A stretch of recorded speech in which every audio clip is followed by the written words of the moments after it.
속에서 빛나는 믿음, 위기 속에서 빛나는 믿음이라는 제목으로 함께 오늘 금요 저녁에 함께 은혜 받는 저희 모두가 되기를 소망합니다. 과연 오늘을 살아가는 저희들이 믿음이란 무엇일까요?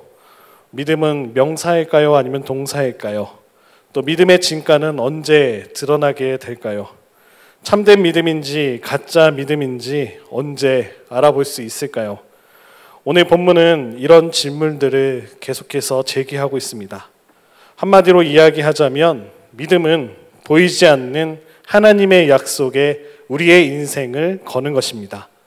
사람이 마음으로 믿어 의에 이르고 입으로 시인하여 구원에 이른다고 사도 바울은 로마 교회에 보낸 편지에서 이야기했습니다. 오늘 함께 읽으신 본문의 배경을 함께 살펴보며 함께 은혜를 나누고자 합니다. 오늘 이사야서, 특별히 예언자 이사야가 예루살렘 왕궁의 설교자로 활동한 때에 일어났던 일이었습니다. 남유다 왕국을 다스리던 왕은 오늘 본문에 나오는 대로 아하스라는 왕이었습니다. 당시 남유다 왕국은 북이스라엘과 사마리아 또 시리아 더불어 대제국 아수르의 그 앞선 나라들을 섬기면서 굉장히 힘이 약했던 나라였습니다. 예나 지금이나 이 팔레스타인 그 유다가 위치했던 지역은 위쪽과 아래쪽을 이어주는 중요한 요충지였습니다.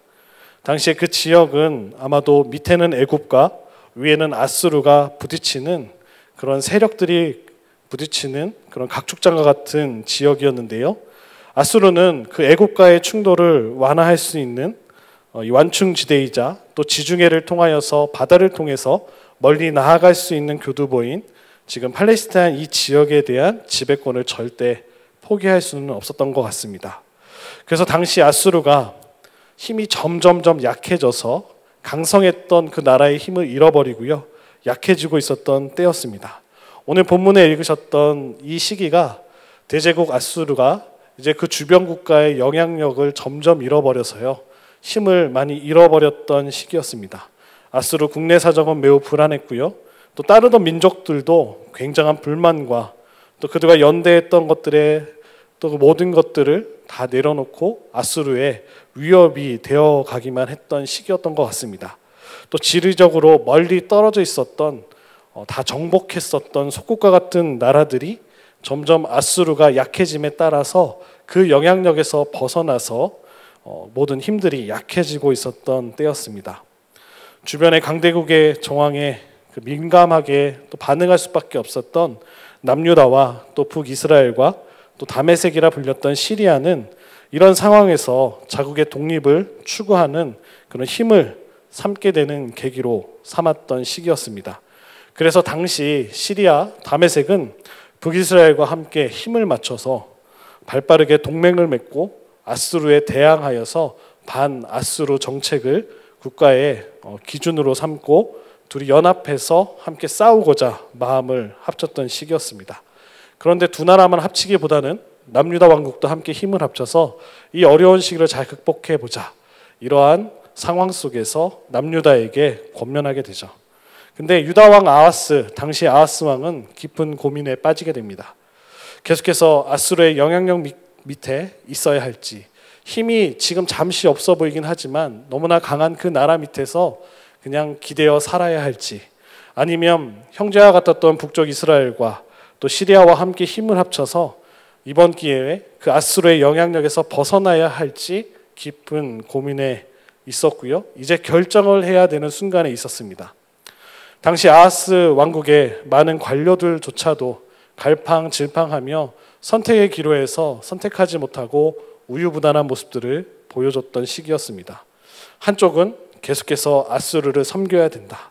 또 다른 한쪽은 이제 아수르에부터 벗어나서 원래 우리가 친하게 지냈던 애굽으로 나아가야 된다. 애굽을 더욱더 의지하고 살아야 된다. 그 당쟁과 열린 논쟁을 통하여서 시간만 흘러가고 있었던 시기였던 것 같습니다.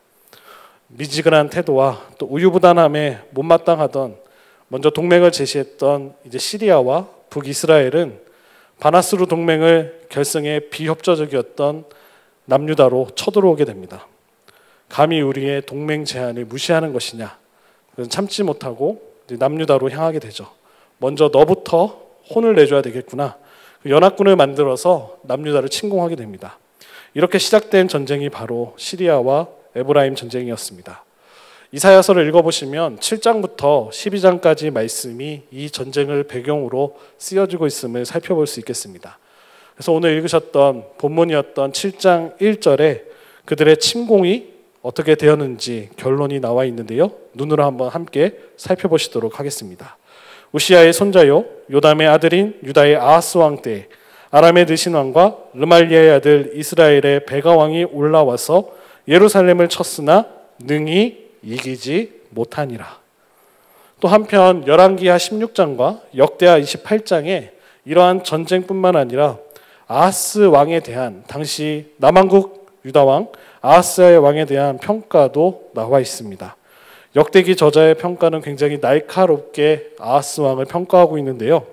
역대하 28장 1절로 4절에 자세히 나와 있습니다. 아하스가 왕위에 오를 때 나이가 20세라. 예루살렘에서 16년 동안 다스렸으나 그의 조상 다윗과 같지 아니하여 여호와 보시기에 정직하게 행하지 아니하고 이스라엘 왕들의 길로 행하여 바알들의 우상을 부어 만들고 또 흰놈의 아들 골짜기에서 분향하고 여호와께서 이스라엘 자손 앞에서 쫓아내신 이방 사람들의 가증한 일을 본받아 그의 자녀들을 불사르고 또 산당과 작은 산 위와 모든 푸른 나무 아래에서 제사를 드리며 분향하니라. 아하스 왕에 대한 소개와 함께 그가 어떠한 삶을 지내왔는지 역대하 28장 1절로 4절에서 평가하고 있습니다. 다윗의 길로 행하지 아니하고 하나님이 기뻐하시는 길이 아닌 그 전 아버지가 행했던 대로 우상 숭배와 자녀들을 우상에게 바치고 하나님의 뜻과는 전혀 반대되는 길을 살았다고 아하스를 평가하고 있습니다. 그럼에도 불구하고 오늘 이사야서 본문에 함께 읽으셨던 대로 시리아와 북이스라엘의 연합군 앞에 예루살렘을 공격받게 되자 아하스 왕과 백성들의 마음은 거센 바람에 흔들리는 숲처럼 요동치게 됩니다. 본문 2절 말씀을 함께 보시면 이렇게 표현하고 있죠. 어떤 사람이 다윗에 지배하려 이르되 아람이 에브라임과 동맹하였다 하였으므로 왕의 마음과 그의 백성의 마음이 숲이 바람에 흔들림같이 흔들렸더라. 그 소식을 들었던 왕과 백성들의 마음이 숲이 바람에 날리는 것과 같이 굉장히 흔들리고 있다는 것이죠. 국가의 지도자로서 위기에 처한 그 아하스 왕은 중대한 기로에 서게 됩니다. 그의 결정에 의해서 그 나라의 생존 여부가 이제는 결정되게 되는 것이죠. 이 난국을 과연 그는 어떻게 헤쳐나갈 수 있었을까요? 당시 군대 장관을 불러서 어떻게 우리가 싸워야 될지 아마도 군사력을 점검하고 대비해야 됐을까요? 또 아니면 정보 담당자를 불러서 당시 국제 정세가 어떻게 돌아가는지, 아수르가 얼마나 힘이 약해졌는지, 또 북이스라엘과 시리아가 얼마나 강한 힘을 가지고 있는지 보고를 받아야 됐을까요? 이런저런 생각에 아마도 왕은 깊은 고민에 빠졌을 것입니다. 그때 바로 하나님께서는 이사야 선지자를 아하스 왕에게 보내고 계십니다. 오늘 읽으셨던 3절과 4절 말씀입니다. 함께 보시면 그때 여호와께서 이사야에게 이르시되 너와 내 아들 스알야숲은 윗모 수도 끝 세탁자의 밭 큰 길에 나가서 아하스를 만나 그에게 이르기를 너는 삼가며 조용하라. 르신과 아람과 르말리아의 아들이 심히 노할지라도 이들은 연기 나는 두 부직갱이 그루터기에 불과하니 두려워하지 말며 낙심하지 말라. 아멘. 오늘 이사야를 통하여서 그 왕과 백성들에게 주시는 하나님의 말씀은 두려워하지 말라, 낙심하지 말라. 그것은 별것이 아니다. 연기 나는 두 부직갱이에 불과하다. 라는 말씀을 주고 계십니다. 이러한 약속의 말씀을 왕과 백성에게 주고 계십니다. 두려워하지 말라. 이 문구는 이사야서에서 매우 중요한 의미를 갖고 있습니다. 두려워하지 말라. 특별히 구약에서 이 말씀이 쓰여질 때마다 거룩한 전쟁, 하나님께서 하시는 성전 이 두 가지 개념을 통해서 두려워하지 말라라는 단어를 설명할 수 있겠습니다. 거룩한 전쟁이라고 하는 것은 구약시대 하나님께서 친히 위대한 용사가 되어주셔서 자기의 사랑하는 백성들을 위해 전쟁에 나가셔서 원수의 나라를 물리쳐 주시는 사건 때마다 등장하는 문장이었습니다. 따라서 이스라엘 백성들은 비록 잘 훈련된 군사들과 최신의 무기가 없다 할지라도 자신들을 위해 대신 싸우시는 전쟁의 용사 되시는 하나님을 믿고 두려움 없이 전쟁에 나갈 수 있는 약속을 주고 계신다라는 것입니다. 전쟁에 나서면 제일 먼저 찾아오는 감정은 바로 두려움입니다. 그런데 오늘 하나님께서는 왕과 이스라엘 백성들에게 두려워하지 말고 당당하게 전쟁에 임하라고 말씀하고 계십니다. 왜냐하면 하나님께서 그들의 친히 전사가 되어주시고 용사가 되시기 때문입니다. 하나님의 예언자였던 이사야를 통하여서 오늘 유다왕 아하스에게 두려워하지 말라라고 말씀하신 데는 바로 이러한 배경이 있기 때문입니다. 하나님께서 전쟁에 나서신다면 시리아와 에브라임이 동맹을 맺고 유다를 침공해도 별것 아니니 두려워할 필요가 없다라는 것을 말씀해 주고 계십니다. 하나님께서 그러면 아하스 왕에게 요구하셨던 것은 무엇일까요? 바로 믿음입니다. 하나님은 이 전쟁이 여호와 하나님께 속해 있다는 것을 너가 믿는다면 너는 두려워할 필요가 없다라고 말씀하고 계십니다. 너는 오로지 나만 믿으면 된다. 내가 너에게 하는 말만 신뢰만 하면 된다 라고 말씀하고 계시는 것입니다. 두려워하지 말라. 이 말씀은 신약에서도 등장합니다. 특별히 복음서에서 예수님께서 제자들 가운데 갈릴리 바다를 향해 나아가는 기사를 통해 여러 번 말씀해 주고 계십니다. 제자들은 갈릴리를 건널 때마다 폭풍과 풍랑으로 인해 죽을 고생들을 많이 합니다. 놀랍게도 그때마다 우리 예수님께서 주무시거나 아니면 그들과 떨어져 다른 곳에 계신 상황이었습니다. 세차게 몰아치는 풍랑 속에서 제자들은 두려움에 압도되어서 한마디로 패닉 상태에 빠지게 되죠. 마태복음 8장 23절로 27절의 말씀에 보면 다음과 같습니다. 배에 오르심에 제자들이 따르더니 바다에 큰 놀이 일어나 배에 물결이 덮이게 되었을 때 예수께서는 주무시는지라. 그 제자들이 나와 깨우며 이르되 주여 구원하소서 우리가 죽겠나이다. 예수께서 이르시되 어찌하여 무서워하느냐 믿음이 작은 자들아 하시고 곧 일어나사 바람과 바다를 꾸짖으시니 아주 잔잔하게 되거늘 그 사람들이 놀랍게 여겨 이르되 이가 어떠한 사람이기에 바람과 바다도 순종하는가 하더라. 예수님이 함께 배에 타고 계셨는데 주무시고 계셨을 때였죠. 큰 물결이 일어나자 제자들은 굉장한 두려움에 휩싸이게 됩니다. 또 마태복음 14장 22절로 27절을 보시면 다음과 같이 또 말씀하고 계십니다.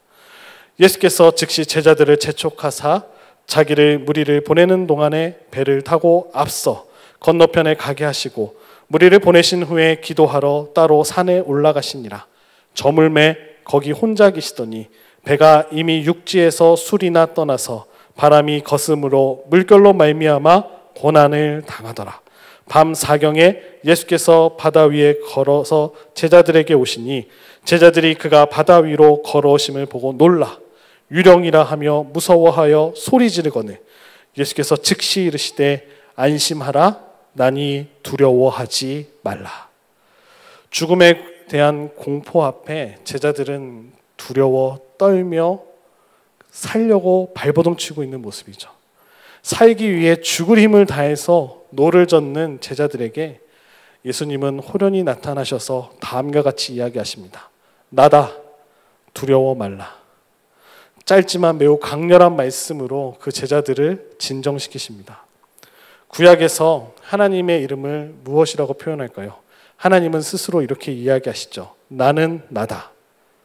과거부터 현재부터 미래까지 존재하시는 하나님께서 나는 나다라는 이름을 알려주셨습니다. 예수님께서도 자신을 천지 만물을 창조하시고 만물을 통제하시는 하나님으로 알리시면서 구약의 거룩한 전쟁을 배경으로 하는 두려워 말라라는 말씀을 통해서 혼돈과 암흑과 죽음의 세력이 아무리 강해도 두려워하지 말고 믿기만 하고 결단하라고 촉구하고 계시는 그 말씀을 함께 읽으셨습니다. 저희들이 세상을 살아갈 때 아무리 세상의 파고가 높고 전쟁의 포연이 하늘을 뒤덮어도 두려워 말고 하나님을 신뢰하며 인생의 노를 저 앞으로 나아가야 될 줄로 믿습니다. 사도 바울도 신앙을 전쟁에 비유하지 않았습니까? 전쟁터에 나가는 군인들이 전신갑주를 잘 차려입고 갖추어 나아가야 됨을 이야기했습니다. 신앙을 싸움하는 자에게 필요한 것은 두려워하지 않고 공중의 권세 잡은 세력들과 정사와 권사들 및 어둠의 영들과 싸울 수 있는, 맞짱을 뜰 수 있는 용기가 있어야 됨을 이야기했습니다.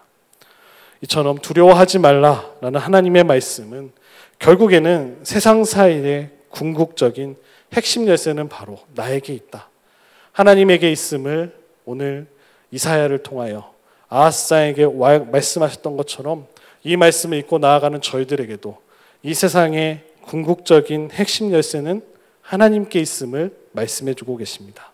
하나님 우리에게 말씀하십니다. 내가 역사의 주관자이다. 이것을 믿으라 라고 말씀하고 계십니다.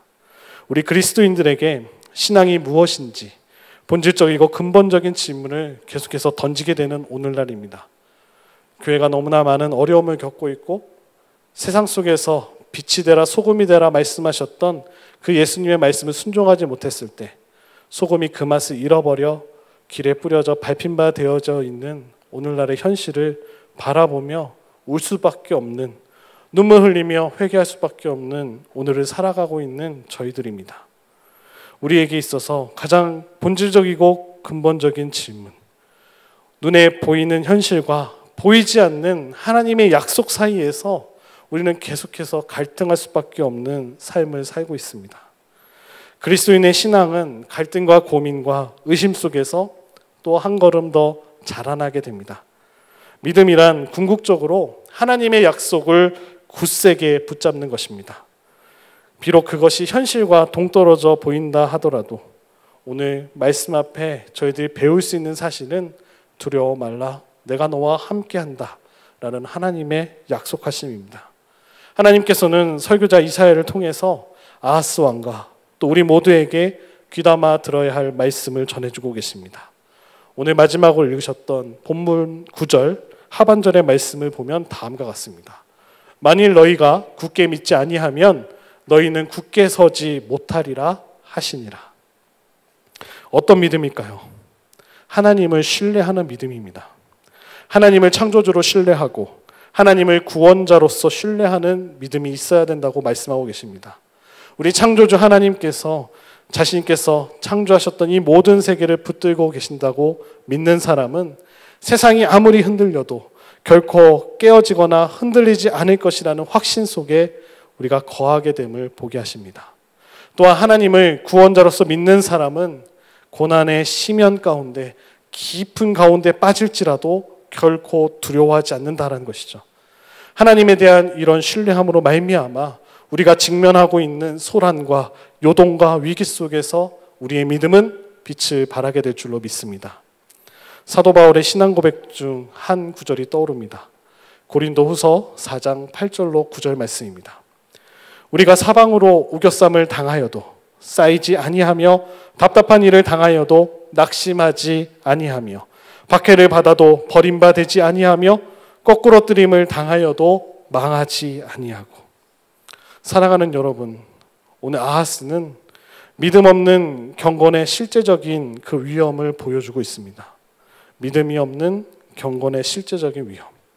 믿음이 없는 경건은 경건의 모습을 취하고 있으나 그 관계의 본질을 놓쳐버리게 되죠.